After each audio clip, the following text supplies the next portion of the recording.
António, muito grato pela sua disponibilidade para estar aqui hoje. Sei que é uma viagem longa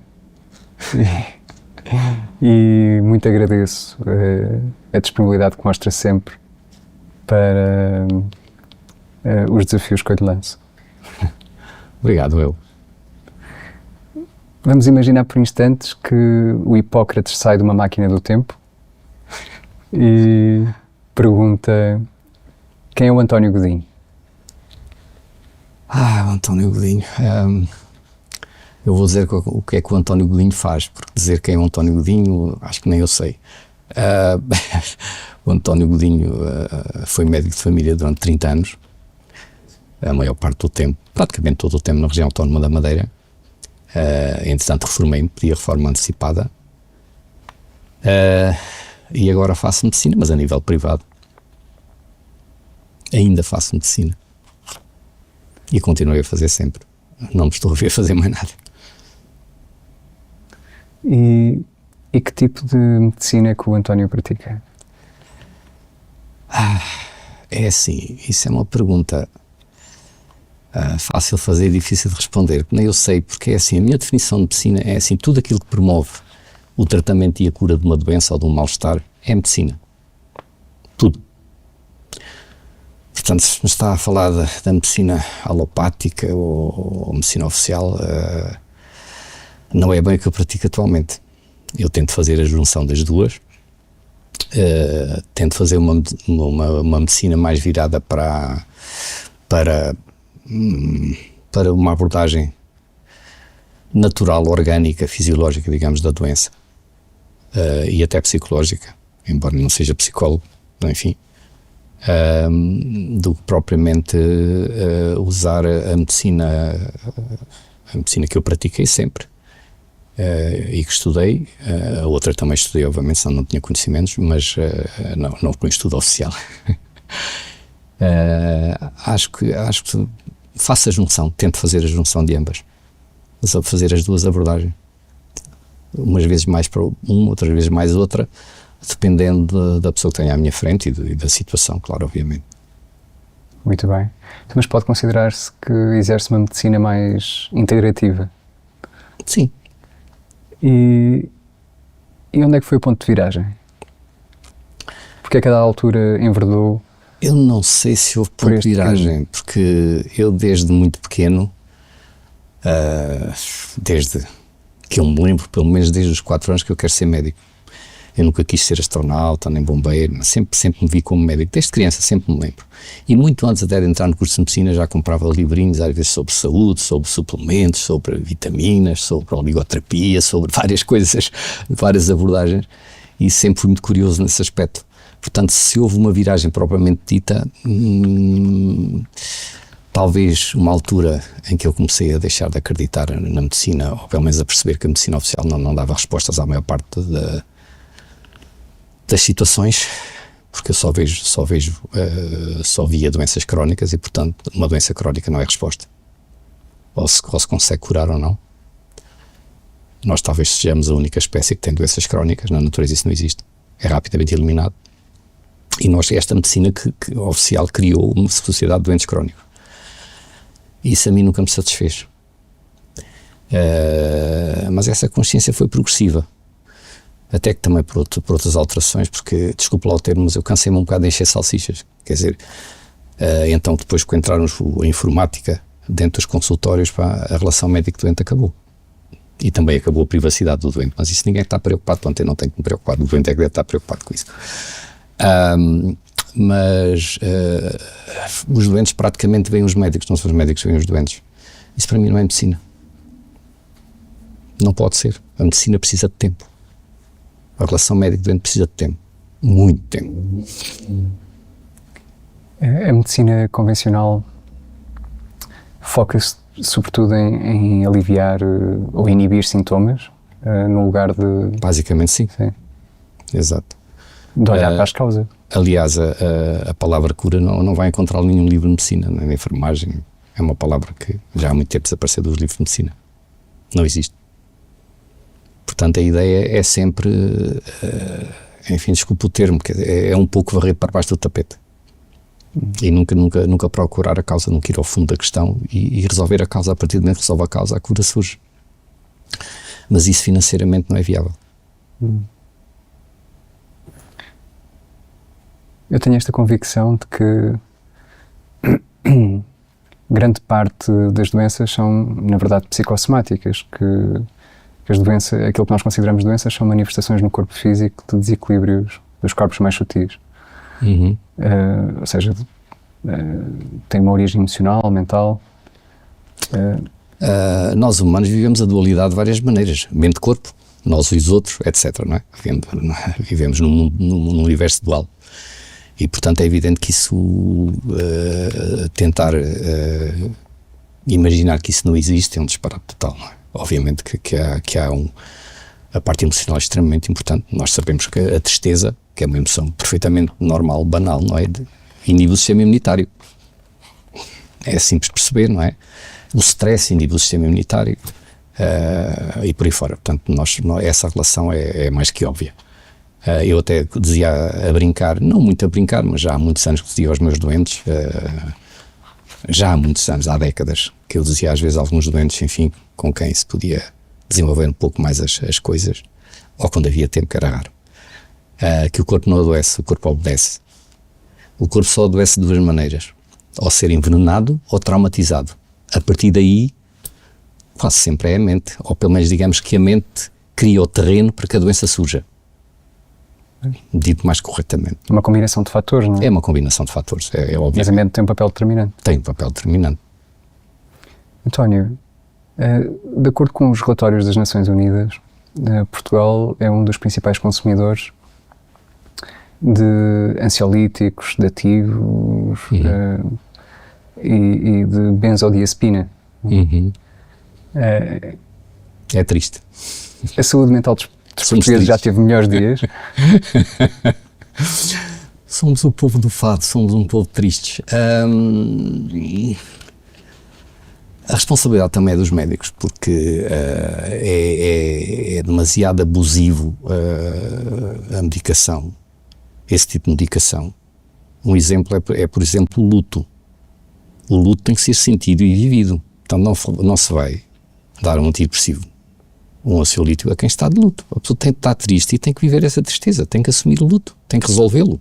Senão, torna esse luto eterno. Nunca vai resolver o luto. E pode somatizar. De certeza.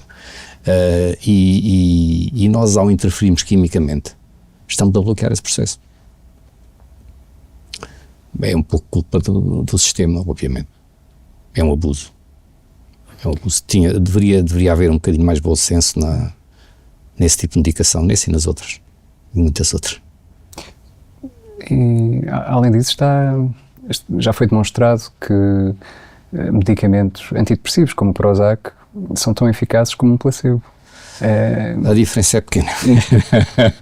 E têm inúmeros efeitos secundários. Sim, alguns complicadíssimos. Não obstante, continuam a ser prescritos diariamente. Lá está, abusivamente, em excesso, muito em excesso. E as moléculas, por exemplo, a droga que falou, a fluoxetina, é uma droga que tem na sua molécula flúor, daí que vem o nome de flúor, e nós sabemos que o flúor é tóxico para o sistema nervoso central. Portanto, os países onde, por exemplo, põem flúor nas águas, há estudos que demonstram que o coeficiente de inteligência pode baixar até 10 pontos. O flúor é neurotóxico. Flúor, acho que se encontra na água da rede pública. Todas as drogas que começam por flúor qualquer coisa, não é? Tem um flúor na molécula. Nas pastas de dentes? Obviamente. São neurotóxicos. Claro, não é uma toxicidade igual a tomar uma cápsula de cianeto, obviamente. Sim, mas é de evitar, a todo custo, é de evitar. Esta fé cega que se tem nos médicos, na medicina moderna, tem que ver com alguma dificuldade em compreender que o nosso corpo é uma tecnologia perfeita, é um sistema que munido de mecanismos de cura, que tem a capacidade de autorregeneração, de autocura? Infelizmente, muitas vezes inibem-se esses mecanismos de cura. Eu cada vez me convenço mais que a nossa intervenção é sempre excessiva. Quanto menor for a intervenção, mais depressa o organismo resolve o problema. Não será bem assim na maior parte das situações, obviamente, mas voltamos sempre à mesma questão: qual é a causa? O que é que está em questão? Sim. Temos que ir sempre à causa. Exemplo, e esta medicina é uma medicina sintomática, não vai às causas, ou raramente vai. Alguém tem febre, toma Benuron, não é? Isso não será sabotar o corpo? É sabotar o corpo. Nós sabemos que a febre sobe não é por acaso, porque o sistema imunitário é estimulado pela subida da temperatura. Aliás, a própria subida de temperatura pode ser, em algumas situações, bactericida e viricida, e portanto é desejável. É evidente, se eu tenho uma pessoa com antecedentes de epilepsia, não vou deixar a febre subir muito, obviamente, não é? Pronto, há situações específicas, não é? Se é uma criança, não vou deixar que a febre seja a 41, não posso, é criminoso, não é? Tenho que arrefecer a criança. Até porque o acetaminofeno ou paracetamol é hepatotóxico e, portanto, não é a drogazinha muito tão simpática como se julga. Aliás, nos Estados Unidos é a primeira causa de hepatite tóxica, é por causa do uso e abuso do acetaminofeno. Ou paracetamol, a mesma coisa. Portanto, não é uma droga tão inócua como foi instilado na mente das pessoas. Põe-se o supositóriozinho ao bebê, portanto não tem problema nenhum. Não é bem assim. Há que ter cuidado.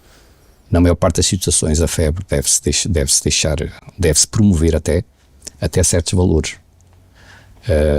Claro, voltamos à situação de se o indivíduo é uma pessoa muito frágil, se tem doenças cardíacas, hepáticas, renais, autoimunes, há uma série de coisas. Lá está a epilepsia, o exemplo que eu dei anteriormente, que temos de ter cuidado, não devemos deixar subir a febre muito. Mas na maior parte das situações a febre é desejável. Aliás, eu li há uns anos, eu já não me lembro, sinceramente já não me lembro de quem, mas li lá está, eu tenho a pessoa até que foi nos meus tempos pré-curso de medicina, que como eu já disse, eu sempre fui muito curioso, e li um livro de um pediatra, que ele diz nesse livro que aprendeu pediatria depois de ter um filho. Foi aí que ele começou a aprender pediatria. E o que é que ele reparou?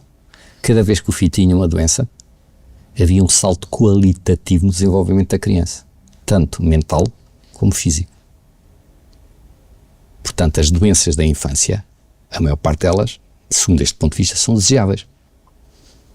Porque o organismo aproveita, de algum modo, talvez, lá está, pelo estímulo do sistema imunitário, essa situação para dar saltos qualitativos no desenvolvimento. Eu achei, quando li esse livro, achei fascinante. Sinceramente, já foi há décadas e décadas, já foi há demasiado tempo, nem quero pensar muito nisso, já foi há demasiado tempo, já não me recordo quem foi, mas foi um livro que me deu muito que pensar, porque eu, quando era puto, queria ser pediatra. Na Faculdade de Medicina, os estudantes, imagino que não sejam encorajados a usar a própria cabeça para... Não. Infelizmente, quando a maior parte das pessoas de pensar sobre as causas das doenças. A maior parte das pessoas hoje em dia não são no ensino, não é só na medicina. As pessoas são mais formatadas do que formadas. Não são estimuladas a questionar, que é o espírito científico. O dogma não é espírito científico, o dogma é anticientífico. Ser científico é questionar. Isso é que é ciência. É perguntar porquê. E nunca aceitar verdades absolutas. E, portanto, quando nós estamos a estudar exames, a estudar matérias para passar o exame, não percebendo patavina do que estamos a fazer, colando com cola, com cuspo, como se costumava dizer, não é? Para passar o exame e depois esquecer tudo, é má política. Mas o ensino está desenhado para que seja assim. E depois as pessoas também não fazem as conexões entre os vários saberes dentro da medicina. Por exemplo, quando começam a ler o Harrison, não é? O grandinho, não é? Depois esquecem-se da fisiologia, da fisiopatologia, da bioquímica e não fazem as conexões dos saberes. São vítimas da especialização. Exatamente, são vítimas da especialização, exatamente. E começam a ter, lá está, os tais raciocínios, um sintoma, uma droga. Isto é um raciocínio terrível. Os protocolos. Os protocolos é outro problema e mais grave cada vez mais. Porque os protocolos, ao contrário daquilo que nós médicos queremos pensar, não são baseados na ciência ou disto dito de outra maneira. Digamos que o lucro está sempre à frente da solução do problema. Isto é um facto incontornável, infelizmente. É péssimo, mas é o que nós temos atualmente. E como o lucro se sobrepõe aos interesses dos pacientes, na maior parte das vezes, o Tratado de Nuremberg já foi escrito há muitos anos e tem sido sistematicamente esquecido. Já nem falo no juramento de Hipócrates, já que falou há bocado no Hipócrates. A primeira regra é first do no harm, acima de tudo não faças mal. Isto bastaria, que não é o que se faz hoje. Definitivamente não é o que se faz hoje. E isso é preocupante, muito preocupante. A mim preocupa-me imenso. E, bom, a verdade é que esta também é uma forma de pensar já instalada até nos próprios pacientes, não é? Eles já têm essa expectativa em relação aos médicos, que lhes sejam prescritos medicamentos, não é? Se o médico não receita nada, eu até saio de lá indignado. Fui lá, o doutor nem me receitou uns comprimidos nem nada. Sim, a manipulação é muito, já tem muitas décadas e a propaganda é muito intensa e sistemática. Então a responsabilidade não será unicamente dos médicos, não é? Claro que não. As pessoas claro que não. têm que pensar pela própria cabeça também, assumir a responsabilidade pelas suas escolhas. Obviamente. Para lhe dar um exemplo, a diabetes tipo 2 não devia ser chamada diabetes, devia se chamar sobrecarga crónica de hidratos de carbono. Eu até assumiria mais outra coisa, e sedentarismo. Portanto é uma doença auto-infligida. Por ignorância. Mas como é que se é ignorante na era da informação? É uma escolha. Então é uma autoescolha, é uma decisão própria. Portanto, não vai exigir ao médico que vá resolver o problema. Porque ele pode resolver o problema. A pessoa pode resolver o problema. Sim. E a única verdadeira solução para um problema é a remoção da causa. Mais uma vez, exatamente. Sobrecarga crónica de hidratos de carbono. Retira os hidratos de carbono da alimentação, temporariamente, se for preciso a 100%. Não há mais hidratos de carbono, não há mais açúcar, não há mais adoçantes, que são piores, a emenda com soneto. E a diabetes pode-se controlar e até eventualmente curar. E eu aqui não tenho medo da palavra curar, porque eu curei uma diabetes ao meu pai e curei uma diabetes à minha mãe. Portanto, não tenho medo da palavra. Existe esta crença na sociedade ocidental de que a solução passa sempre por adicionar. Mais um comprimido, mais uma vacina, mais uma cirurgia. Exatamente. Mas às vezes a solução passa mais por subtrair, não é? Eu acho que ao fim e ao cabo é uma questão de bom senso, e o bom senso perdeu-se completamente. Porque tudo é necessário. Se for bem utilizado da maneira correta e na altura certa, certamente que vai obter bons resultados, mas temos de ter bom senso. E nunca esquecer, e mais uma vez, a causa. Eu posso e devo eliminar o sintoma. Se eu vejo à minha frente uma pessoa com dor, e se eu lhe puder tirar a dor antes de resolver o problema, não vou deixar de estar a pessoa com dor, isso não é humano, é antiético, não é? Não vou deixar de estar a pessoa com dor, a causa da dor é o não sei o quê. Pronto, ok, então ficas com a dor até resolver o problema. Não, temos que eliminar a dor, ou devemos pelo menos eliminar a dor. Claro, mas isto é tudo, mais uma vez, isto é aquilo que é ser médico. É compaixão, é relação humana. Isso é que é ser médico. O António há pouco dizia que não é ético dar um antidepressivo a alguém que está de luto, não é? Eu pessoalmente acho que não é ético. Eu concordo, mas sentir um pouco de dor no corpo físico, uma dor que não seja emocional, mas no corpo físico, também pode fazer sentido, também pode ser necessário sentir essa dor, ou não? Inibir essa dor. Nós sabemos que a dor é um mecanismo de defesa. Se eu tenho um joelho lesionado, é bom que o joelho me doa para me lembrar de vez em quando para não pôr aos pulos, não é? Fazer caminhadas 10 km, não é? Mas há dor e dor, há dores terríveis, não é? Aí, obviamente, que eu tenho que intervir, não vou deixar a dor instalar-se. E nessas situações, algumas situações, as dores são excruciantes, são dores terríveis, temos que eliminar a dor, obviamente, e prevenir. E nessa situação é muito importante prevenir, porque tratar a dor, quando ela já está instalada, é mais difícil do que nós sabendo que a dor vai surgir, prevenir a dor.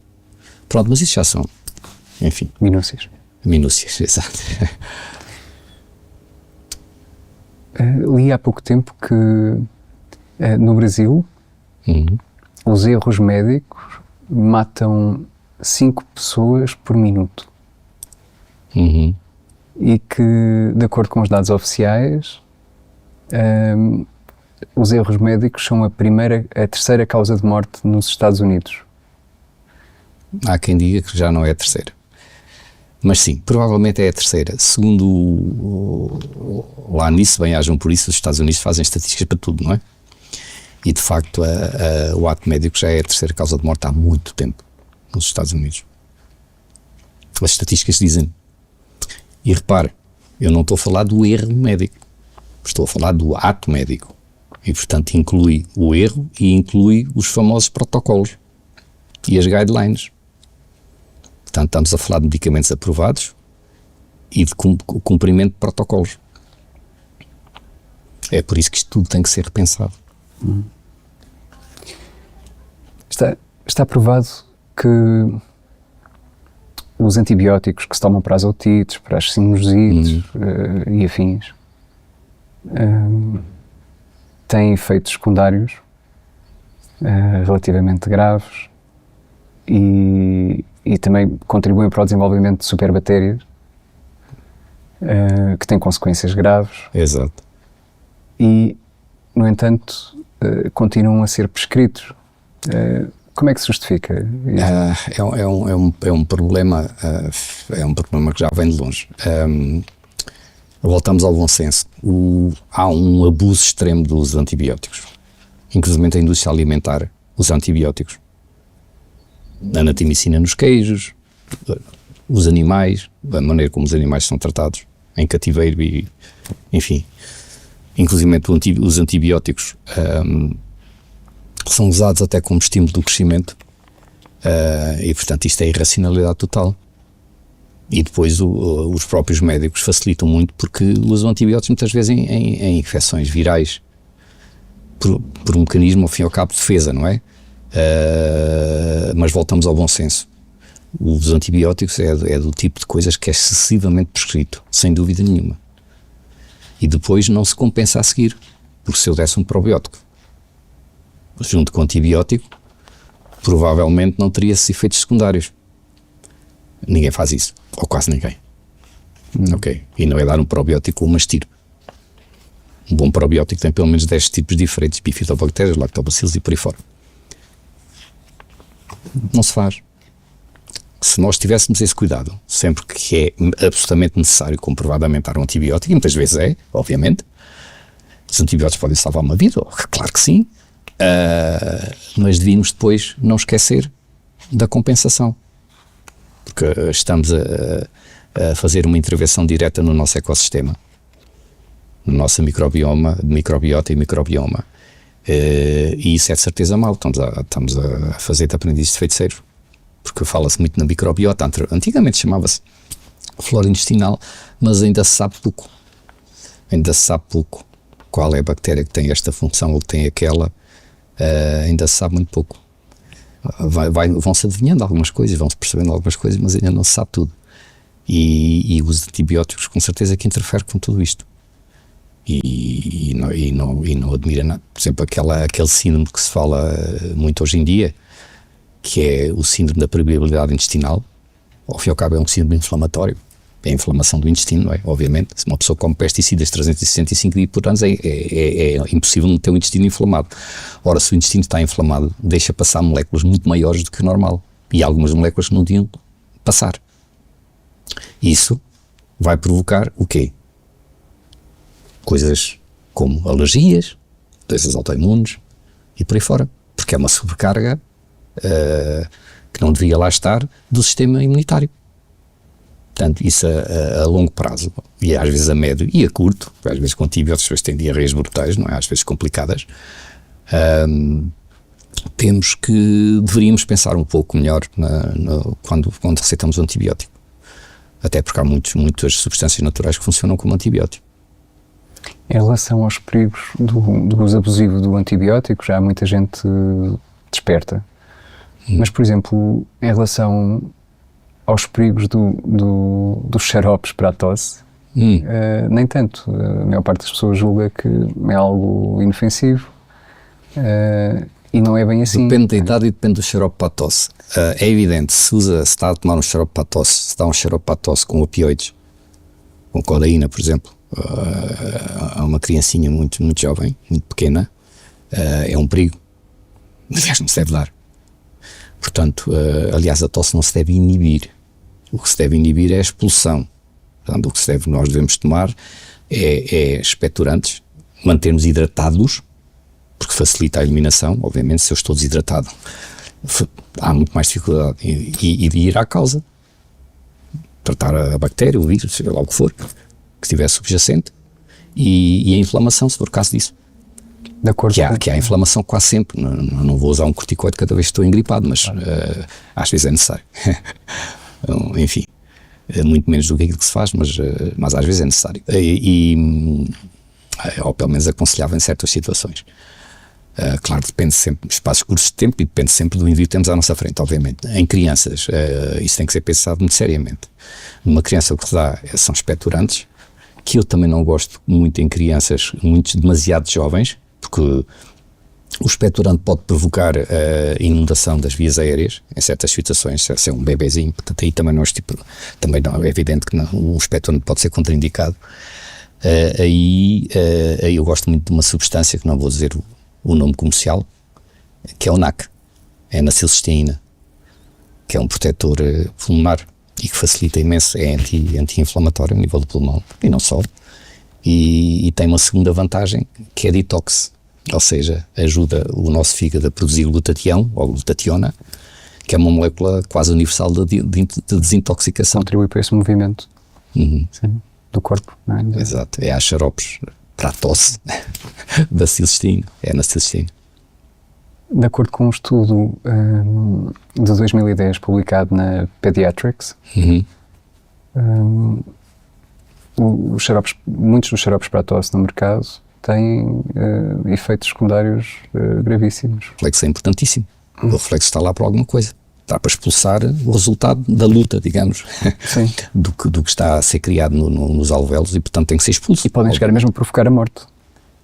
Em situações extremas, sim. Voltamos à codeína, por exemplo, que é um inibidor da tosse e que aparecem muitos xaropes da tosse e que eu nunca daria a uma criança. Daí sim, é perigoso. Sim. É um opioide. Mas podem provocar ritmos cardíacos anómalos. Sim, os opioides são complicados. Sim. António, e em relação às cirurgias, sabemos que todos os dias são feitas milhares, milhões de cirurgias no mundo inteiro. Está provado que as cirurgias que são feitas são mais eficazes do que tratamentos não cirúrgicos? Depende da situação. Se eu partir uma perna em 3 pedaços ou levar um tiro, eu agradeço que haja um cirurgião por perto. É outra das coisas que são abusivas. Eu ainda há muito pouco tempo, uma amiga minha mostrou-me exames porque foi mutilada, portanto retiraram-lhe uma mama, e ela, há uns anos atrás, e ela um dia em conversa lembrou-se e mostrou-me os exames. Ela mostrou-me todos os exames que ela fez. Quanto a mim, ela nunca teve câncer da mama. E, no entanto, sofreu uma mutilação. Voltamos à questão inicial. Ética, bom senso, lucro. A propósito do câncer da mama, como é que se pode chamar exame de prevenção É um exame que só por si pode provocar cancro da mama. Está a falar da radiação. Sim. Um dos motivos porque é possível a vida neste planeta é que temos um escudo protetor que nos protege da radiação solar e da radiação cósmica. A propósito, já perdemos 40% desse escudo, mas agora não. É outra história. É por isso que é uma das razões porque, por exemplo, as assistentes de bordo cada vez mais têm problemas de alterações genéticas e problemas até com a gestação em geral, e depois com os filhos, conheço algumas, e cada vez está a acontecer mais precisamente por o nosso escudo estar diminuído e, portanto, a radiação que nós recebemos é cada vez maior. Portanto, há dois grandes inimigos da vida neste planeta. O primeiro é a radiação. O segundo será talvez os metais pesados. O terceiro, enfim, fico por aqui. Posso dizer, é a estupidez humana. Mas é a minha opinião. É só isso. São os grandes inimigos da vida. Portanto, a radiação, usa-se e abusa-se da radiação. É mais uma coisa que demonstra que a medicina oficial, digamos assim, perdeu o respeito pela vida. Porque a radiação é todos os dias, por tudo dá com a palha. Então, contraste disto, contraste daquilo. Os raios-x. Na oncologia, os raios-x, usa-se e abusa-se. Há estudos que demonstram que o raio-x dentário contribui para o aumento da probabilidade de tumor no cérebro, por exemplo. Claro. E isso, junto com os telemóveis, não é? Pois. É por isso que os tumores do sistema nervoso central estão a aumentar bastante. É sempre uma questão de bom senso. As coisas existem, as coisas são em situações específicas, são necessárias. Agora, usa-se, abusa-se e generaliza-se atos desnecessários a maior parte das vezes, que não mudam nada na terapêutica ou naquilo que se vai fazer a seguir, porque o diagnóstico muitas das vezes já está feito. E não é por acaso que são chamados exames complementares do diagnóstico. Não são os exames que fazem o diagnóstico. Quem faz o diagnóstico é suposto ser um médico. Os exames complementares complementam ou dão desapoio nesse diagnóstico quando o diagnóstico é difícil ou não é possível. E, portanto, os exames complementares devem ser usados como isso mesmo, complementares, não como a primeira coisa. Eu nem sequer ponho a mão no doente para palpar, ela o raio-x, a ecografia, enfim, as ecografias também não são tão inócuas como nos querem fazer crer. As ecografias podem provocar problemas nos fetos, mas isso é, enfim, é sempre a questão do bom senso, quando é que se faz, a dosagem, o tempo, etc. Portanto, tudo isso tem influência. Mas usa-se e abusa-se de facto da radiação. E a radiação é acumulativa. Há um professor e investigador de biologia molecular chamado John Goffman, é muito conceituado nos Estados Unidos, e fez um estudo que demonstra que o raio-x comum, que é feito nos hospitais diariamente, Sim. contribui tremendamente para, não só para o cancro, como também para doenças cardíacas. Agora, por causa das doenças cardíacas, lembro-me de uma outra coisa que ninguém fala e que é uma das causas muito importantes de doença cardíaca, são os microplásticos. Mas ainda em relação, de facto, ao raio-x, a radiação em geral, usa-se abusivamente quanto a mim. Devia haver mais bom senso no uso e muito mais cuidado no uso de radiação. Até porque a radiação é cumulativa e nós sabemos que a radiação tem o potencial de alterar o ADN, portanto provocar, lá está, alterações, mutações, aquilo que nós chamamos de cancro. Portanto, não é inócuo, não é o mesmo beber um copo de água. Podemos beber 100 seguidos. Até mesmo a água mais pode fazer mal. Se eu tenho falta de sal, vou ter problema. Há dias li também um estudo muito interessante, segundo o qual, durante a pandemia,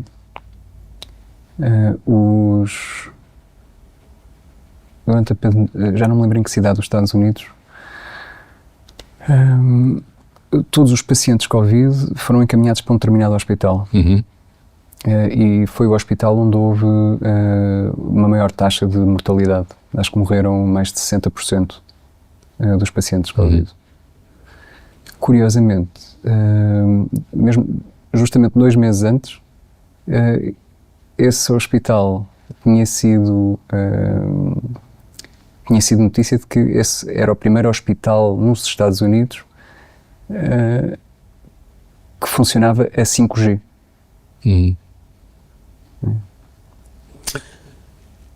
Aliás, a pandemia nunca existiu.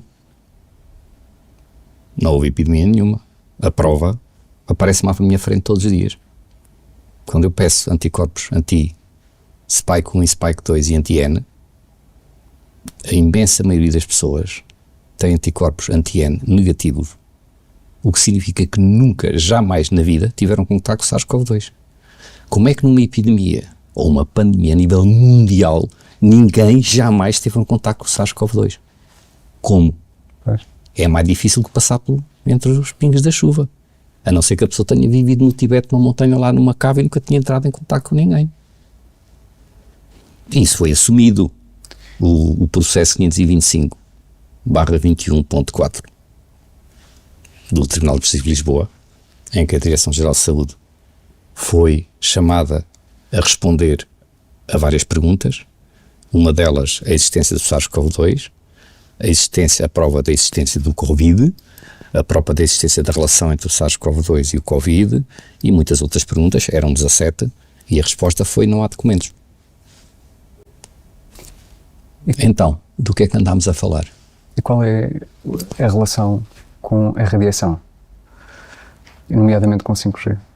É assim, eu vi estudos com os meus olhinhos, estudos de fotografias de sangue tirado na hora, portanto em tempo real, portanto uma gotinha de sangue, baixo do microscópio eletrónico, e ver os glóbulos vermelhos todos contentes a passear, e depois irradiar esse mesmo sangue com radiação 5G, com as frequências do 5G. E começam a aparecer, adivinhe, coronavírus, nesse sangue. O que é que são os coronavírus? Glóbulos vermelhos moribundos. Estão a morrer. A ivermectina é uma substância que aumenta a concentração de oxigênio na hemoglobina em poucos minutos. Trava este processo. Pois. As pessoas que morreram de Covid morreram de quê? Falta de ar. Portanto, não havia trocas entre o pulmão e a hemoglobina e não havia capacidade de transportar e libertar o oxigênio. E curiosamente a ivermectina foi proibida. Não é? Quer dizer, proibido nunca pode ser. Bom, foi proibido, foi rejeitada. Foi exatamente. A ivermectina, chama a atenção para o facto da ivermectina, nos Estados Unidos estavam a dizer que eram drogas para cavalos, chama a atenção para essas pessoas, de que a Organização Mundial de Saúde tem uma lista dos 100 medicamentos essenciais, um deles é a ivermectina. Ok?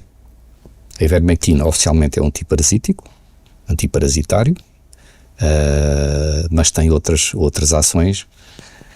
Por acaso, até exatamente do suposto Covid,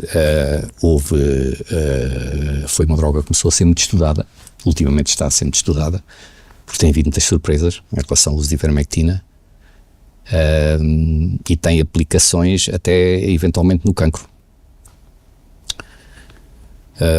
Não se sabe muito bem qual é o mecanismo. Recentemente o Mel Gibson, numa conversa com o Joe Rogan, no podcast do Joe Rogan, disse que 3 amigos seus que tinham cancro em estágio 4 se curaram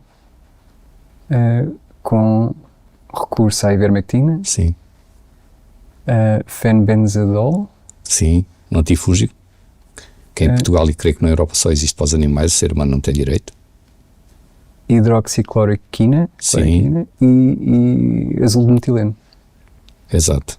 O azulmetileno é um antioxidante poderoso, funciona muito bem no cérebro, o sistema nervoso central, é fabuloso o azulmetileno. Aliás, agora de repente o azulmetileno explodiu na internet, não sei se se percebeu, agora de repente toda a gente fala no azulmetileno porque alguém fotografou o Kennedy num avião, Robert F. Kennedy a meter azometileno num copinho de beber. Agora de repente toda a gente pergunta o que é isso azometileno. É possível. Há muitas abordagens para tratar um cancro, obviamente. Há muitas abordagens possíveis. Não se percebe muito bem. O cancro não gosta da oxidação, obviamente. E visto que a ivermectina aumenta a concentração de oxigênio nas hemácias, pode ser uma explicação. Mas eu penso que isso não chega. Acho que a explicação, falou no fenbendazol, é assim. O cancro é uma doença da mitocôndria. Ok? Tem muito pouco a ver com a genética. Embora oficialmente a versão oficial é que o cancro é de origem genética. É um beco sem saída. Só serve para ganhar dinheiro.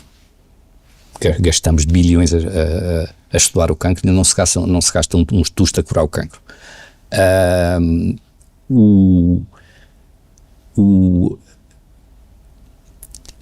mitocôndria numa célula cancerosa, ou as mitocôndrias, não é só uma, obviamente. Quanto mais energia um órgão precisa, mais as suas células têm mitocôndrias. As mitocôndrias numa célula cancerosa não estão a funcionar. Ok. Portanto, se eu bloquear esse processo instantaneamente, com cianeto, por exemplo, a pessoa morre, não é? Não há tempo de adaptação. Uma célula cancerosa tem tempo de se adaptar.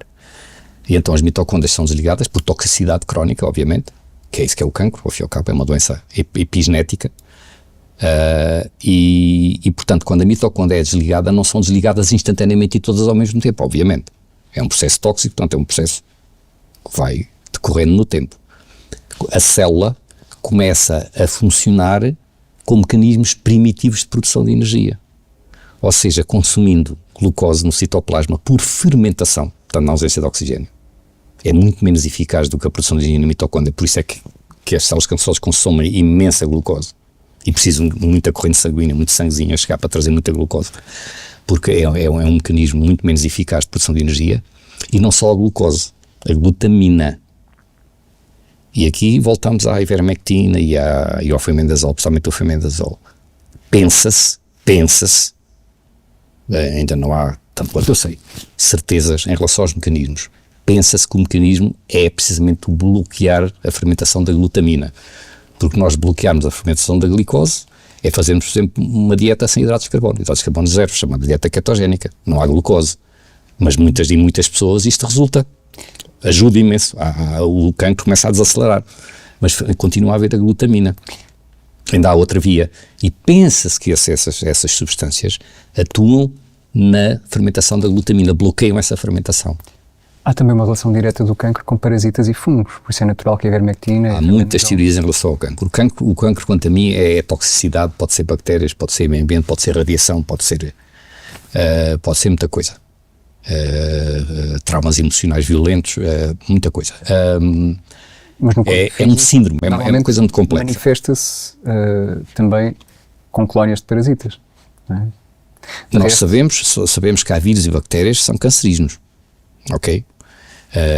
Um dos vírus que é encontrado, infelizmente, em muitas das vacinas atuais é o SV40, Simian Virus 40, é cancerígeno, comprovadamente cancerígeno. Nós sabemos isso. Parasitas também. E repare, estas drogas são antiparasíticas. É. Portanto, era aí que eu queria chegar. Pode ser um outro mecanismo. Portanto, o cancro é uma coisa muito complexa. Não podemos simplificar, porque o cancro é complexo. E pode haver muitos fatores, tem que haver algo de base, não é? Obviamente, mas há muitos fatores desencadeantes de um cancro. Muitos fatores. A parte emocional é muito importante. A quimioterapia, que é o tratamento proposto pela medicina convencional, é radiação? Não é radiação, é envenenamento. Com a esperança de que as células cancerosas morram primeiro que as outras. É isso que é a quimioterapia. A radiação não é bem isso. É radioterapia. A radioterapia é outra coisa. Sim. Isso é mesmo radiação. É radiação. Dirigida, quanto mais dirigida melhor, não é? De preferência evitar, mas enfim, é uma possibilidade, é utilizado abusivamente, quanto a mim, mais uma vez, e muitas vezes não soluciona o problema, de maneira nenhuma, antes de contar, agrava os problemas, porque a radiação afeta sempre os tecidos à volta, não é? Obviamente, é muito difícil atingir só aquele tecido. Mas tem uma ideia da taxa de sucesso, da taxa de remissão? Dos cancros em geral? Com o tratamento não sei convencional, números. quimioterapia. Aquilo que eu li nos Estados Unidos, voltamos aos Estados Unidos, aquilo que eu li nos Estados Unidos é à volta de 50%. Portanto, 50% das pessoas curam-se, ou entram em remissão, e 50% morrem. Não será este o número exato, mas é muito próximo disto. Ok. É que eu vi um estudo, também norte-americano, em mais de 150 mil pacientes,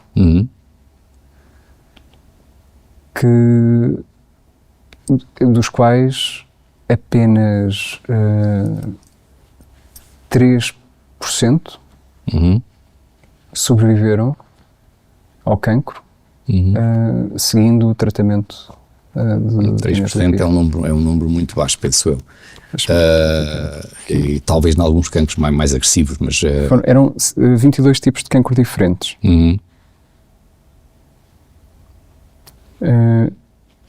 Desses, eram 154.971 doentes oncológicos tratados com quimioterapia. Ao fim de 5 anos, apenas 3.306 estavam vivos. A 5 e a 10 anos a esperança de vida é muito pequena. Ao fim de 5 anos, apenas 3.306. E a 10 anos ainda é mais. 3.306 pacientes continuava viva. E desses 3.306, a maioria continuava com cancro. Sim. E alguns morreram pouco tempo depois. Outros cancros. Então, a radioterapia e a quimioterapia, tudo o que envenena uma célula, lá está, voltamos à mitocôndria. É potencialmente cancerígeno. Não quer dizer que cause cancro, mas é potencialmente cancerígeno. Pode causar, obviamente. Se uma pessoa já tem uma história de fazer, cada vez que vai ao dentista, vai lá 30 vezes, já fez 30 raios-x, já fez aqueles todos pequeninos, fez o raio-x para ver se tinha tuberculose, antes fazia-se a micro, lembra-se? E por aí fora, e tudo isso vai acumulando. E conhece algum médico oncologista que tenha escrito na certidão de óbito morte por envenenamento ou morte por radiação? Não acredito. Não acredito. Ninguém vai fazer uma coisa dessa. Eu pessoalmente acho que a oncologia... Houve uma médica nos Estados Unidos que fez isso. Uma médica oncologista. Abençoada seja. E que foi expulsa. Claro. Sim.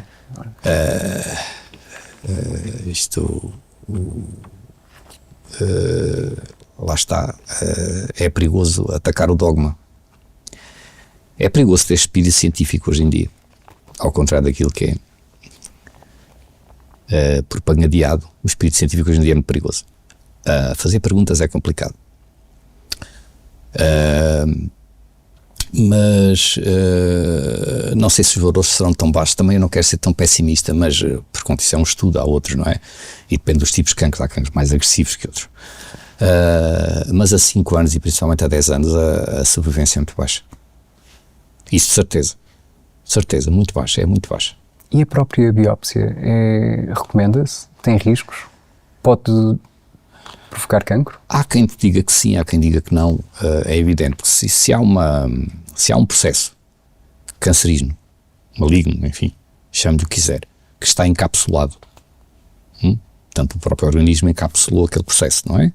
E portanto o processo está autolimitado.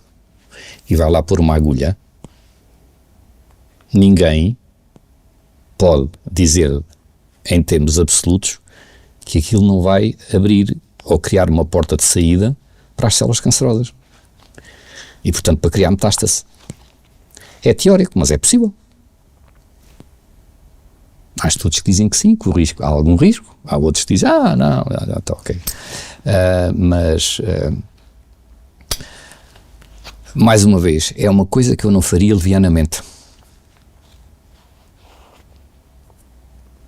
Mais uma vez, bom senso. Que tipo de cancro está localizado ou não está? Se está localizado, quando menos mexermos, melhor. Se é extremamente agressivo, se é pequeno, se é grande, há muitas coisas. O tipo de cancro, podemos classificar o cancro de várias maneiras. Portanto, eu apelaria mais uma vez para o bom senso.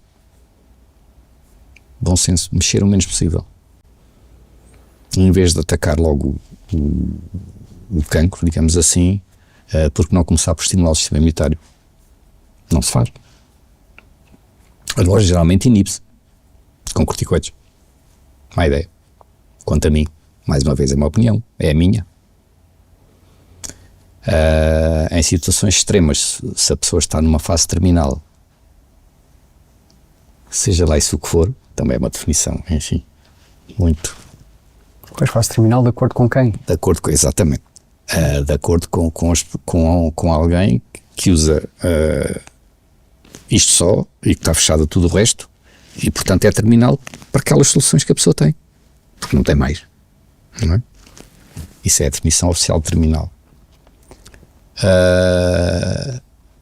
É evidente que tudo isto que eu digo tem que ser considerado em termos latos, não é não é para toda a gente, nem é específico para todas as situações, é em termos latos.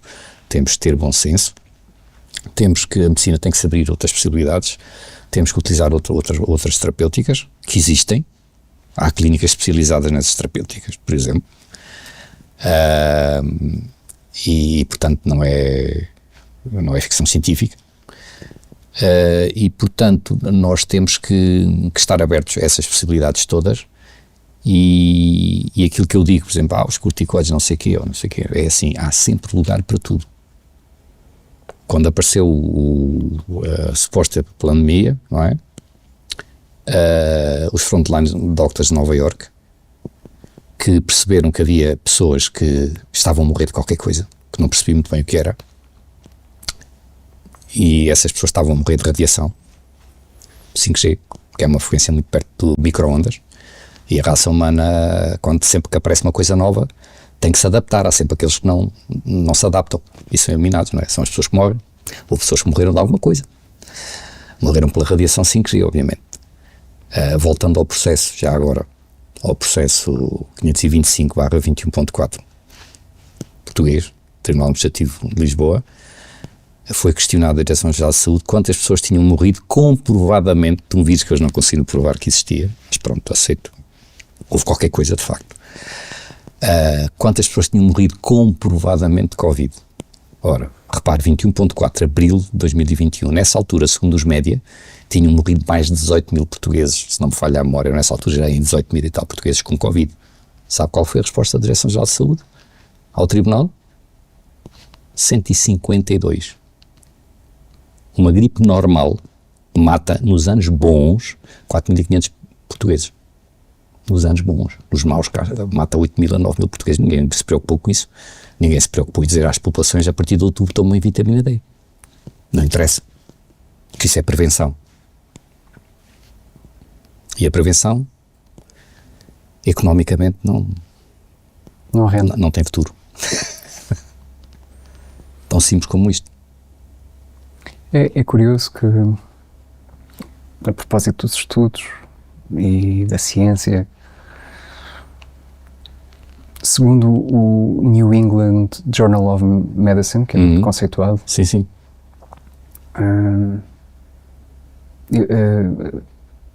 Os relatórios que eles apresentaram, que foram até em colaboração com uma ala do Congresso Americano e com a OMS, entre 85% e 95% dos procedimentos e dos protocolos, dos planos de tratamento utilizados pela classe médica, não são sustentados, não são provados nem sustentados em investigação científica. Não há, eu até arriscaria dizer uma coisa: não há protocolos médicos. Então, há afinal, protocolos da indústria farmacêutica, que não é a mesma coisa. Ou são protocolos ou da uma indústria crença farmacêutica. religiosa? É um dogma, são dogmas que são criados. Mas isso, as guidelines deviam ser indicadoras, apenas indicadoras e não limitativas. Eu falei nos frontline doctors de Nova York a propósito dos corticoides, por exemplo, que eles aconselhavam na situação do Covid, portanto a pessoa estar a morrer com falta de ar, em termos práticos, para reduzir a inflamação, utilizava-se, creio que era a fluticasona, que é um corticoide. Era aconselhável. Só que os protocolos diziam o quê? Ventiladores que matavam 97% das pessoas onde eram utilizados.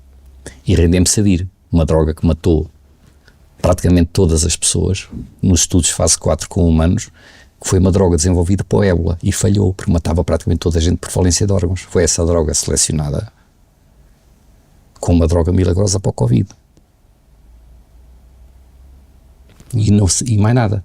Portanto, uma droga que provoca falência de órgãos.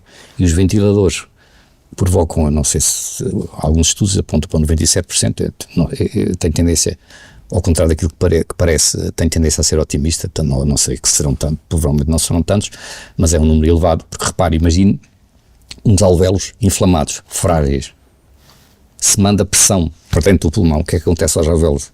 Rebentam, entre aspas, isto é uma linguagem muito, enfim, tanto uma ideia. Portanto, nós, antes de fazer isso, tem que se baixar a inflamação, reduzir a inflamação dos alvéolos, então depois ventilar, se for necessário. Ok, eu tenho uma amiga minha, claro, uma pessoa não é exemplo, mas tenho uma amiga minha que foi tratada no Hospital Santa Maria, estava a morrer e foi ventilada. Mas o protocolo que foi feito foi protocolos frontais de Dr. Noverco, vitamina C endovenosa, etc, uma série de coisas. A inflamação, de resto, está na origem da maior parte das doenças, não é? Sim, a acidez e a inflamação, sim. Então, portanto, isto, mais uma vez, os protocolos e as guidelines não deveriam ser, para já, não são regras absolutas e são apenas indicativas. Não podem nunca ser limitativas. Porque o médico tem por obrigação, se o médico tem conhecimento de algo que pode salvar a doente e não utiliza, isto é eticamente incorreto. Ou pior que isso. Mas parece que há uma dificuldade acrescida, não é? Eu não vou dizer que me estou borrifando para as guidelines, não é isso que eu estou a dizer, mas as guidelines nunca devem ser limitativas no raciocínio médico. Jamais.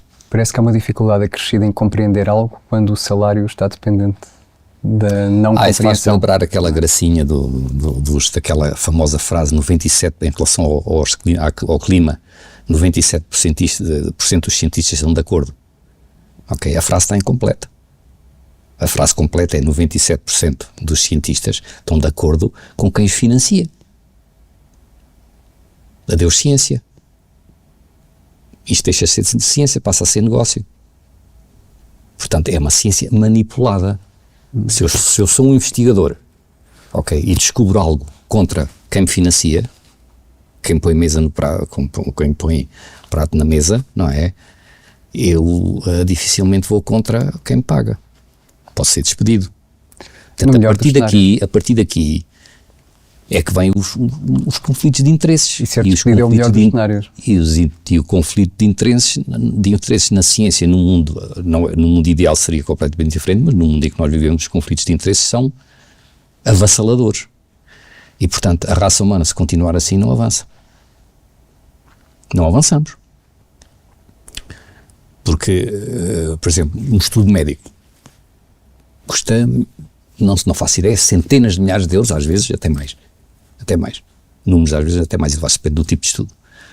Quem é que tem capacidade para financiar estudos? A indústria farmacêutica. Conflito de interesse imediatamente. Já está tudo estragado à partida. Como é que podemos confiar numa coisa dessas? Portanto, os resultados vão estar de acordo com os interesses da indústria farmacêutica. Ou então nem sequer sabemos da existência do estudo. Eu não estou a dizer que isto é tudo assim, que toda a gente faz isto.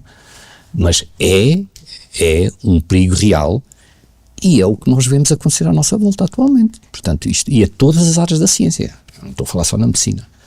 Isto é muito perigoso. Agora, por falar em estudos, agora a propósito, falou há bocado no câncer da mama. Houve um estudo que demonstrou, às vezes não se chega lá pela negativa, não é? Um estudo que demonstrou que todas as mulheres que tinham câncer da mama tinham déficit de vitamina D e de iodo. Ninguém se lembra do iodo. A maior parte das pessoas, iodo é tiroide. Acabou. Iodo é importantíssimo para manter o ritmo cardíaco, é importantíssimo para o cérebro e por aí fora.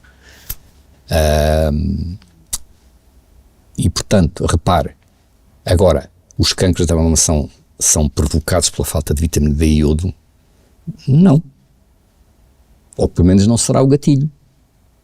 Agora, se o gatilho existir e eu tiver déficit de vitamina D e de iodo, de certeza que o cancro vai aparecer.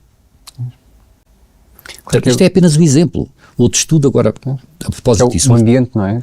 É epigenética, é o meio ambiente, é a toxicidade.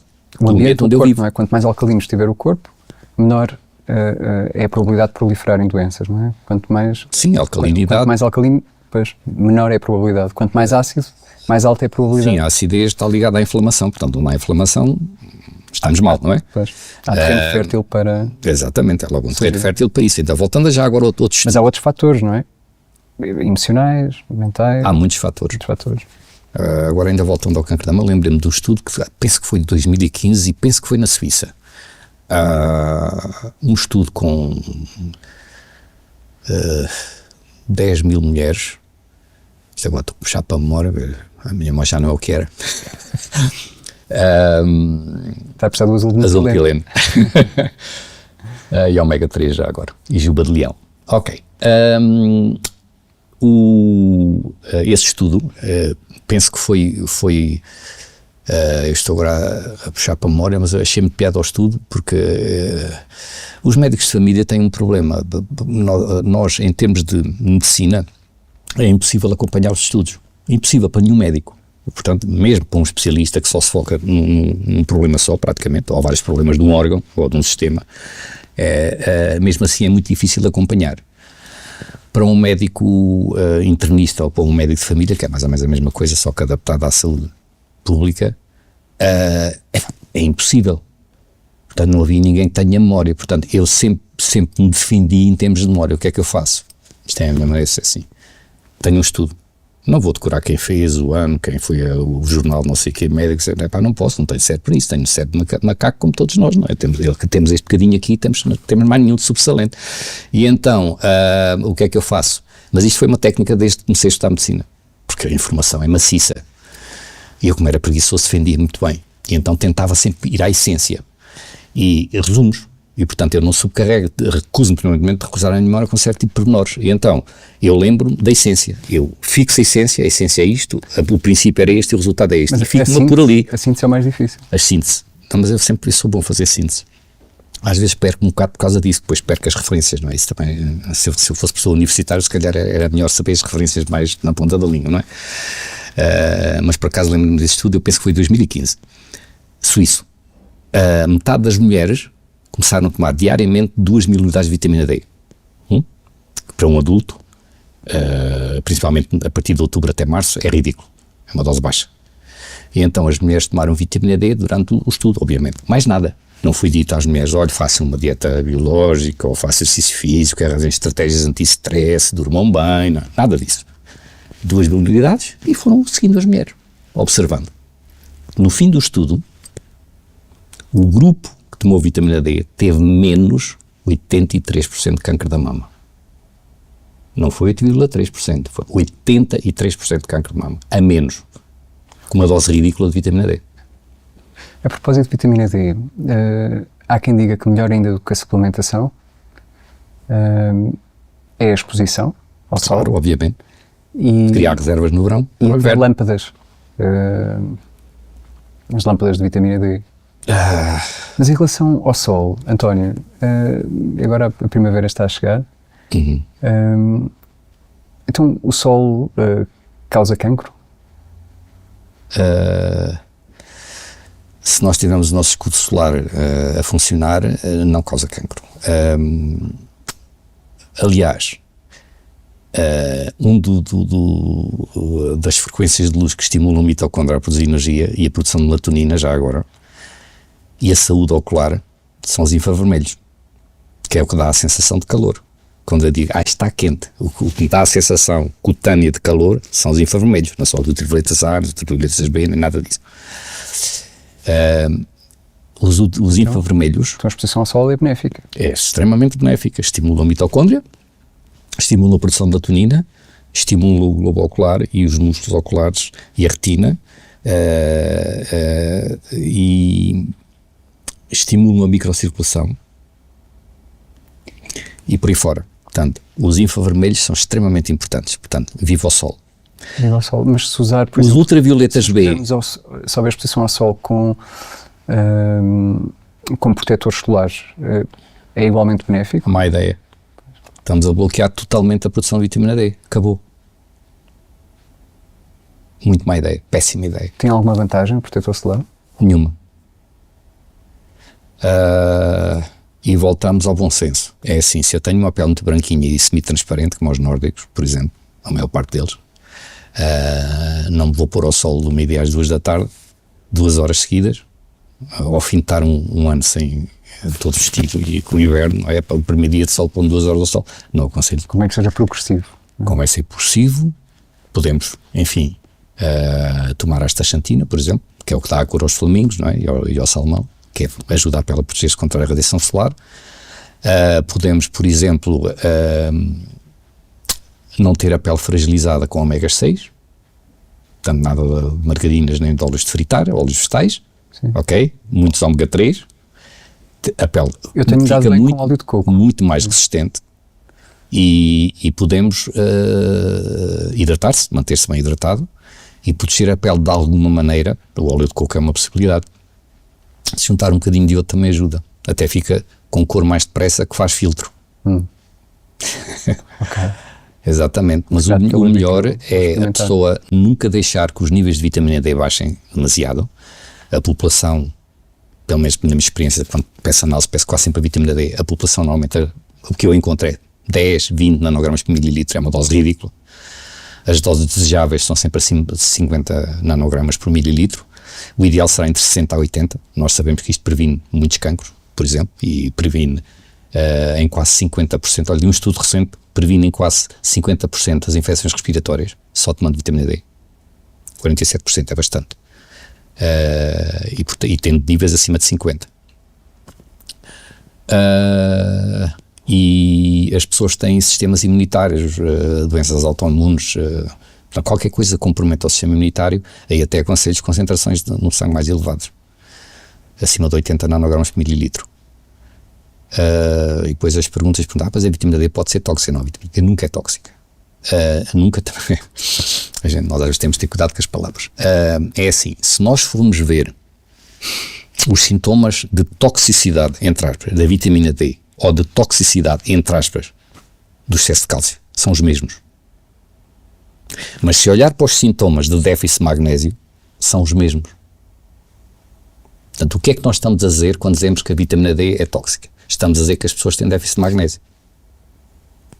Porque a vitamina D tem 2 mecanismos de ação completamente independentes. Um tem a ver com o sistema imunitário, outro é aquele que a maior parte das pessoas conhece. Infelizmente os meus colegas aparentemente só conhecem este mecanismo, que é o metabolismo do cálcio e do fósforo.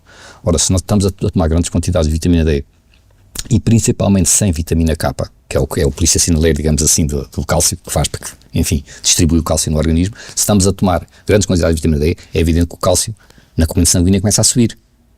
Se eu tenho déficit de magnésio, este cálcio, o que é que acontece? Não tem o seu complemento, e então começa a depositar-se nas artérias. Há um jogo aqui entre os complementos, entre o cálcio e o magnésio é predominantemente intracelular, o cálcio é predominantemente extracelular, mas tem que estar os dois, senão não há potencial elétrico. Aliás, não é só o cálcio, é o sódio e o potássio, por aí fora. Portanto, os sais minerais quase todos têm um complemento metabólico, o cobre com o zinco, enfim, por aí fora. E já agora falámos no iodo e selênio, etc. E portanto o problema está no desequilíbrio. Se eu tiver concentrações, não no plasma, isso é outra asneira, é pedir o magnésio, assim, pedir magnésio, nas análises, pedir magnésio. Isto não vale nada. Vai-me dar o magnésio na corrente sanguínea. Isto vale 0. Se o magnésio é predominantemente intracelular, eu tenho que pedir a concentração de magnésio numa célula qualquer. Então devo pedir sempre o magnésio eritrocitário. Essa análise sim vai-me dizer a realidade em relação se a pessoa tem déficit ou não de magnésio. Ok? Como a maior parte da população tem déficit de magnésio, pode haver excesso de vitamina D, que é excesso de cálcio. Não é toxicidade, é falta de magnésio. Sim. O propósito da suplementação é o equilíbrio do corpo. Mas na verdade, se o corpo estiver em equilíbrio, se houver, enfim, cuidados em relação à alimentação, a exposição ao sol, atividade física, claro. Enfim, um estilo de vida que promova o equilíbrio do corpo, ele próprio tem a capacidade obviamente de o nosso corpo é um laboratório, não é? Alquímico, obviamente, não é? Senão os pescadores, as pessoas que trabalham na agricultura e na construção civil morriam todos de cancro da pele. Não é isso que nós vemos. Sim. E não me refiro só ao cancro da pele, refiro-me... Pois, mas sim, já que falámos no cancro da pele e na exposição direta ao sol, refiro-me ao equilíbrio do corpo em geral. Claro. Ou seja, muita gente no mundo inteiro, a suplementação é quase um privilégio do mundo ocidental, não é? Muita gente no mundo inteiro. Também tem menos stress e come menos pesticidas. Às vezes, depende. Ou seja, mais uma vez estamos a falar do equilíbrio do corpo, e quando o corpo está em equilíbrio, tem a capacidade de produzir tudo aquilo que necessita. Não é? Temos um sistema imunitário. Ou seja, transformar a matéria-prima, não é? Os alimentos, não é? Em tudo aquilo que necessita para a sua autorregeneração. Claro, temos um sistema imunitário, se houver um ultravioleta A que transforma aqui o ADN de uma célulazinha minha e ela começa a ficar baralhada, temos o anjo da guarda, que eu gosto de dizer que é o anjo da guarda do ADN, que é o GNP53, para resolver o problema. Não é o único, claro, obviamente. Isto é uma brincadeira. Costumo dizer aos meus doentes, olha, tem um anjo da guarda, chama-se, é o GNP53, o anjinho da guarda do nosso ADN. É bom que ele esteja, não iniba o gene com os laticínios. Os laticínios estão desenhados para fazer crescer e inibem o GNP53. Má ideia. António, nesta conversa falámos muito sobre cancro. O que é que se pode fazer para prevenir o cancro realmente? Pergunta difícil. É assim, primeiro, não ter raciocínios que eu considero idiotas,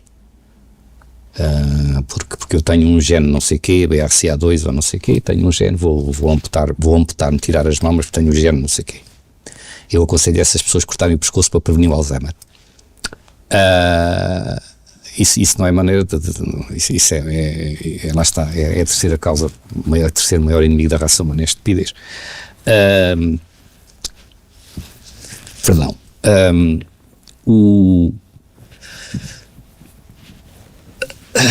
Tem a ver com aquilo tudo que nós falamos. Estilo de vida. Se eu soubesse o que sei hoje, não teria removido as amígdalas. Estilo... Pois, exato. Tem a ver com o sistema imunitário, não é? Claro. É parte do sistema imunitário. Uma das primeiras defesas. Temos os cílios, temos os IgAs da mucosa, temos a vitamina A, convém termos bastante para as nossas mucosas estarem protegidas, etc. Ok, bem. Elas estavam só a sinalizar algo que estava errado e que eu insisti em ignorar. Exatamente. Isso é uma... Não é fácil de responder. Como nós já falámos muito de cancro e sabemos que é multicausal, portanto tem muitas causas. É uma coisa complexa nas suas causas. E às vezes no tratamento também. Bom, manter o corpo. São os princípios básicos. Alcalino, não é? Evitar a inflamação. Uma alimentação o mais orgânico possível, o mais que for possível. Ou seja, evitar comida processada. Evitar alimentos refinados, nomeadamente cereais refinados e açúcar. São os piores gatilhos para o cancro. Outra coisa que não ajuda nada são gorduras semissintéticas, que é o caso dos óleos vegetais e as margarinas, que são terríveis para o sistema circulatório, tal como o açúcar. Não são as saturadas. As saturadas são fisiológicas, são iguais àquilo que o nosso corpo produz para guardar energia, ter reserva. Igualzinho, fisiologicamente é igual. Portanto, não nos pode fazer mal. O açúcar, sim. Gorduras semissintéticas, sim. Oxidadas quimicamente, sim. A oxidação das gorduras é o que torna a gordura agressiva. A gordura que não oxide, não agride. Não inflama. Portanto, alimentação. O mais isento de comida processada, o mais orgânico seja possível, o menos refinado seja possível, evitar coisas branquinhas. É evidente que nós sabemos que os maiores inimigos da saúde são os hidratos de carbono refinados e o açúcar, nomeadamente, e as gorduras refinadas. São os maiores inimigos, de longe. E depois os pesticidas, tudo o que é químico, os aditivos. Os adoçantes e por aí fora. Não todos, há alguns adoçantes que, enfim, nós toleramos bem. Até podem ajudar no caso da obstipação e por aí fora. Mas adoçantes completamente sintéticos, a maior parte deles, inclusive, matam as células cerebrais por um mecanismo chamado excitotoxicidade. Muito perigoso. Muito piores que o açúcar.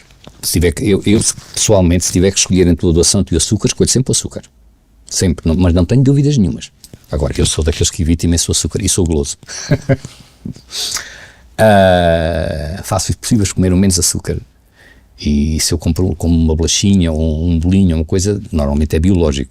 Portanto, o açúcar é integral, biológico, coisa. Mesmo assim, é sempre de evitar o açúcar.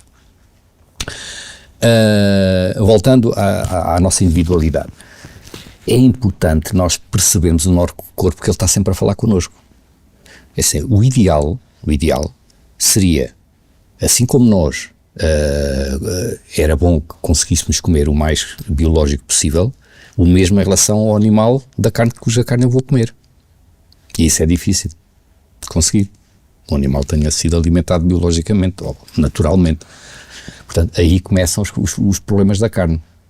Não é que a carne faça mal, porque nós, geneticamente, ancestralmente, fomos caçadores. E, portanto, o nosso ADN, pelo menos o inicial, ou todo o nosso sistema físico, está desenhado para a carne. A agricultura veio depois, muito depois. Claro que nós, quando tinha carne, mas havia algumas raízes que conseguimos agarrar, alguns frutos, alguns venenosos, outros não, tivemos que aprender à nossa custa e por aí fora. Mas eram caçadores, coletores, ok. Depois veio a agricultura, a descoberta do fogo, a agricultura e por aí fora. Mas isto é tudo teórico, porque o nosso ADN consegue adaptar-se, senão não estávamos cá. Agora, há coisas que nós não devemos forçar. E já disse quais são: açúcar, uma dieta refinada e gorduras de má qualidade. Há quem diga que o açúcar é mais viciante do que a cocaína. Parece que sim, há estudos com ratos que são viciados em cocaína, em laboratório experimentalmente, viciam-nos em cocaína e depois põem cocaína e açúcar. E eles vão correr para o açúcar. É 8 vezes mais viciante, supostamente. Supostamente não, parece que é mesmo. Então temos, parece o açúcar, que salas de chute em cada esquina, porque há uma pastelaria em cada esquina. Repare, o açúcar, em termos emocionais, é tranquilizador. O açúcar é ansiolítico. Pode ser excitante, mas quando eu sinto a necessidade de comer açúcar, é um mecanismo aprendido, não natural, de travar a ansiedade. Tem a ver com a emoção relacionada à ternura, ao amor incondicional, à proteção da mamã, não é?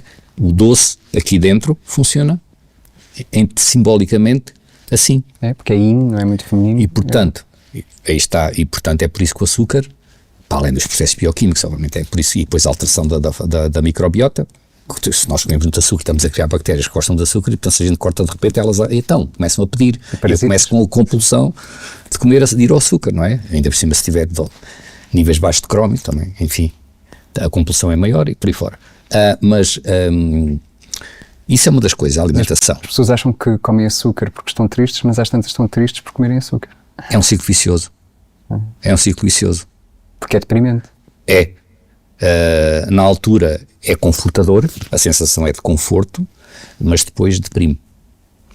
Porque cria digamos, um mecanismo de ioiô na produção de insulina, que é perigoso, que é isso que leva depois à pré-diabetes e mais tarde à diabetes, que é o ioiô. É picos brutais, muito rápidos, o açúcar tem um índice glicémico elevado. Por exemplo, uma coisa que está na maior parte escondida até na carne processada, está em todo lado, que é o xarope de frutose extraído do milho, o HF, como é que é? HFCS, exatamente, em inglês, High Fructose Syrup, Corn Syrup. Portanto, sempre que vir nos recipientes xarope de glucose, xarope de frutose, maltodestrina, que é extraído do milho, lá está. Isto são açúcares que têm índices glicémicos 8 vezes mais que o açúcar do açucareiro, a sacarose. Portanto, são vendidos como coisas naturais e como coisas boas e são altamente diabetogénicos. E em termos de obesidade é um desastre, não é? A obesidade é pré-diabetes. É um bocadinho mais complicado, mas basicamente é pré-diabetes, não é? Portanto, muito cuidado quando um alimento diz que é zero açúcar ou que não tem açúcar ou que é light, muito cuidado. Porque tem açúcares que são muito piores que o açúcar. Muito cuidado com isso. Isso é outro problema gravíssimo. Isso está na alimentação hoje em dia. Os xaropes, esse tipo de xaropes está em todo lado. E além dos cuidados com a alimentação, que outros cuidados convém ter para prevenir o cancro? Dormir o número de horas que o corpo pede. o corpo ao cérebro, que é corpo. Portanto, dormir bem, fazer uma coisa que eu nunca faço, que é deitar cedo, porque as horas, biologicamente, a partir de nós devíamos deitar com o pôr do sol e levantar com o nascer do sol, lógico. A produção de melatonina, não é? Exatamente, e não só. Tem a ver com o processo de regeneração, a parte linfática de deitar fora porcaria, detoxificação cerebral e por aí fora. Esses processos, é evidente, são muito mais poderosos durante a noite. É à noite que o nosso cérebro regenera. Aliás, o sonhar tem muito a ver com isso. Com purificação. Exatamente. E, portanto, sono, algum exercício físico, também não é preciso levantar pesos, basta andar, subir umas escadinhas, fazer uma ginástica básica, enfim, pôr todos os músculos a funcionar, ok? Não é preciso muito coisas muito sofisticadas, nem aparelhos sofisticados, não é necessário. E depois temos arranjar estratégias anti-stress. Isto é o mais importante. O stress é das coisas mais mortais que existe. Nunca se fala, as pessoas ainda não tomaram a consciência verdadeiramente do desastre que é o stress. Stress emocional, stress ruído, stress até para poluição, tudo isso. Isso é stress. É importante nós arranjarmos estratégia, um hobby, qualquer coisa que a pessoa goste e que consiga estar no presente. Desde que a pessoa se foque e esteja no presente, é uma maravilha. Não está pré-ocupado com qualquer coisa, está no presente e, portanto, seja lá, seja o que for, seja plantar, cuidar das rosas, seja pintar, seja ouvir música, qualquer coisa que a pessoa consiga estar presente no momento, estar atento, estar focado em algo. Isso é muito importante. A meditação, todas estas técnicas. Isso é extremamente importante, até porque, como já falámos, o trauma emocional, e esta coisa não se pode inventar, ninguém adivinha se uns pais têm o azar de um filho lhes morrer, por exemplo, que é uma coisa, enfim, que não tem nome, é horrível, não consigo imaginar isso, a dor que é, quer dizer, aí não há estratégia que salte uma coisa dessas, não é? Mas se isso acontece, e muitas vezes é depois deste tipo de choques emocionais que aparecem os cancros. Já que falámos deste exemplo, eu não me admiraria nada que um casal a quem um filho morra subitamente, ela venha a ter um cancro da mama e ele um cancro da próstata. É o programa ancestral de sobrevivência e reprodução. O que é que o programa faz? Nutre, alimenta o filho que está em sofrimento, reproduz-te. Isto é um programa ancestral. E ele atua imediatamente, começa a funcionar. Se nós não percebermos isto, o cancro continua a desenvolver-se. No dia em que eu perceber isto, o cancro para imediatamente. Milagrosamente. Não sei se é milagre, é o reconhecimento de certos programas que nós temos a um nível muito profundo, ancestral. Tem memórias a ver com... Nem sei muito bem onde é que isso está registado, serão memórias no ADN, deve estar em qualquer lado, mas isso são programas que nós sabemos que existem. E esses programas são acionados em situações de grande stress e de grandes choques emocionais. Daí nós temos há bocado falado que uma das causas do cancro pode ser um choque emocional, porque estes processos são desencadeados automaticamente. O cancro, na verdade, não é causa, é consequência, é um sintoma, não é? É um síndrome, não é doença, é um síndrome, é uma coisa com muitas causas possíveis, porque a questão é que muitas vezes nós podemos até ter, por exemplo, há um estudo... conceito contra o cancro, quer dizer, como se o cancro fosse o mal da fita, não é? A luta contra o cancro. Pois. Mas o cancro, na verdade, é um mecanismo de sobrevivência do corpo, não é assim? De certo modo, sim. Exato. Agora, esta história dos traumas... Que o tumor, na verdade, até está a sugar os venenos que estão em circulação no corpo. Pois, de certo modo.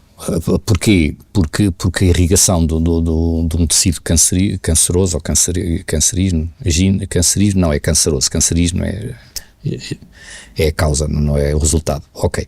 Portanto, um tecido canceroso, por aquele mecanismo nós falámos há bocado do consumo da glucose e por aí fora, provoca inflamação à sua volta para chamar sangue, vasos sanguíneos. Ok? Angiogénese. E, portanto, como precisa de muito mais energia, começa a roubar energia às outras células.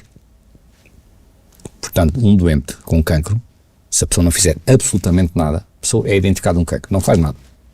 Absolutamente nada. Muitos provavelmente curar-se-ão, sem fazerem nada. Eu não contaria muito com isso. Principalmente se não percebo os mecanismos que estão por trás, emocionais e de déficit e por aí fora, que estão por trás. Ou seja, esse trabalho, essa tentativa de nos compreendermos a nós. Exatamente. Mas se o seu cancro for deixado à sua evolução natural, o que é que acontece? Ele, às tantas, apodera-se de todas as reservas do corpo. E, portanto, as células normais morrem à fome. Uma pessoa com cancro morre em caquexia. Não é o cancro propriamente dito que mata a pessoa. São as outras células que deixam de receber nutrição, porque o cancro começa a absorver tudo. Absorve toda a quantidade de energia que entra, digamos assim, através da alimentação, da respiração, pronto, é tudo canalizado para a fermentação da glicose e da glutamina, não é? Portanto, se toda a energia do corpo é sugada, as outras células começam a ficar sem energia e sem alimento. E é isso que mata as pessoas em última análise. Então, António dizia que, além da alimentação, dos cuidados com a alimentação, é muito importante o sono, não ser sedentário, lutar contra o sedentarismo, lutar contra o stress. O acompanhamento psicológico. E acompanhamento psicológico. Eu duvido muito que as pessoas trabalho de terapia de trauma, não é? Exatamente, isso é importantíssimo. Eu desconfio muito que normalmente as pessoas com cancro ficam deprimidas, não é ao contrário. As pessoas deprimidas é que têm cancro. Sim. É ao contrário. António, o nosso tempo está a terminar. Uma última questão. O que é que, perante este cenário, o que é que o Hipócrates diria? Se ele aparecesse agora, não sei. Eu acho que ou se suicidava ou pegava em armas. Muito grato, António. Muito grato. Ok. Obrigado, Bel. Obrigado.